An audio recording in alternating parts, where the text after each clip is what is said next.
فاتبعونی یحببکم اللہ صدق اللہ العظیم۔ معزز سامعین اعزام، آج ہم یہاں جس مقصد کے لیے جمع ہوئے ہیں وہ راجہ اسد خان کی والدہ محترمہ کے احسان و ثواب کے لیے اللہ رب ذوالجلال سے دعا گو ہوں کہ اللہ ان کے صغیرہ کبیرہ گناہ معاف فرما کر انہیں جنت الفردوس میں اعلیٰ و بالا مقام عطا فرمائے۔ ایک آیات کریمہ کا مختصر سا حصہ، فاتبعونی یحببکم اللہ۔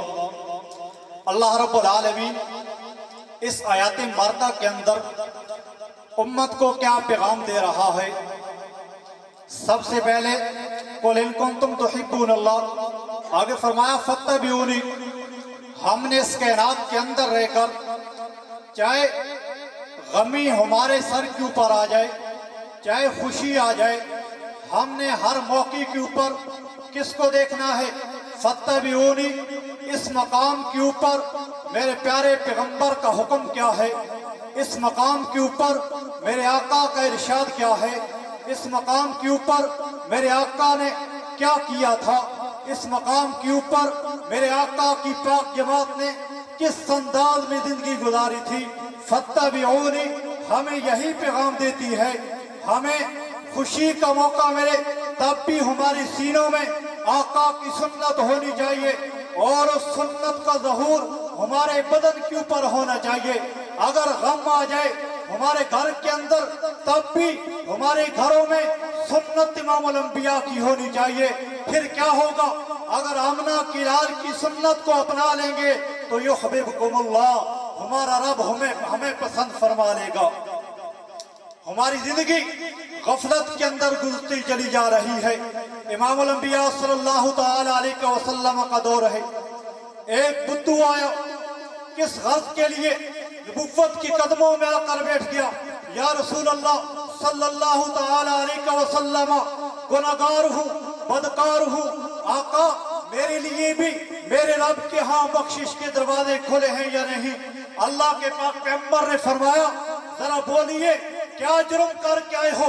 اس صحابی رسول نے کہا جو کلمہ پڑھنے کے لیے آیا تھا، یا رسول اللہ صلی اللہ تعالی علیہ وسلم، میری بچی تھی، چلتی پھرتی تھی، میں نے اسے زندہ دفن کر دیا تھا، اتنا بڑا میں نے جرم کیا ہے، کیا میرے لیے بھی بخشش کے لیے کوئی نجات کا ذریعہ ہے؟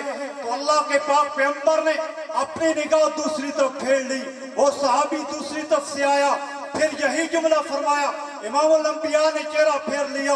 اس کے بعد اللہ کے پاک پیغمبر نے فرمایا ان عورتوں کو عزت ملی تو کہاں سے ملی؟ یہ وہ عورتیں ہوا کرتی تھی آقا کی نبوت سے پہلے مکہ کی سرزمین کے اوپر انہیں زندہ دفن کیا جاتا تھا۔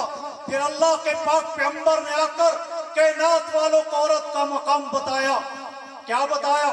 جب ایک بچی میرے اور آپ کے گھر کے اندر پیدا ہوتی ہے، اللہ کے پاک پیغمبر نے فرمایا اللہ نے اس کو رحمت بنا کر آپ کے گھر کے اندر بھیجا ہے۔ یہ عورتیں، یہ بچیاں، یہ اللہ کی رحمت ہیں۔ آگے چلیے، جب یہ جوانی کی شکل میں آتی ہیں تو اللہ کے پاک پیغمبر نے فرمایا یہ مرد ناقص سلیمان ہوا کرتے ہیں۔ جب یہ ازواج کی شکل اختیار کر لیتے ہیں، زوجی ازواجیت کے اندر چلے جاتے ہیں، اللہ رب العالمین ان مردوں کا ایمان کامل فرما دیتا ہے۔ چند قدم اور آگے چلیے، جب وہی ہماری مائیں بہنیں، جب ان کے ہاں بچہ بچی پیدا ہوتا ہے، اللہ رب العالمین کے پاک پیغمبر نے فرمایا اب یہ وہ بچیاں اللہ نے جنت آسمانوں سے اٹھا کر ان کے قدموں کے اندر رکھ دی ہے۔ آج ہم اسی مقصد کے لیے جمع ہوئے ہیں۔ اگر ہماری مائیں اس سرزمین کے اوپر زندہ ہیں، ہم ان کی خدمت کریں، ہم ان کی خدمت کر کے اپنی جنت کمائیں۔ خدمت ماں کی کریں گے، جنت اللہ ہمیں عطا فرمائے گا۔ اور جن کی والدہ محترمہ دنیا سے چلی جا چکی ہیں، ان کے لیے دعا کرتے ہیں اللہ ہم تمام کی ماں کو آخرت کے اندر اعلیٰ مقام عطا فرمائے۔ اللہ سے دعا ہے اللہ مجھے بھی اور آپ کو بھی بقایا زندگی فاتبعونی کے مطابق گزارنے کی توفیق عطا فرمائے۔ وآخر دعوانا الحمدللہ رب العالمین۔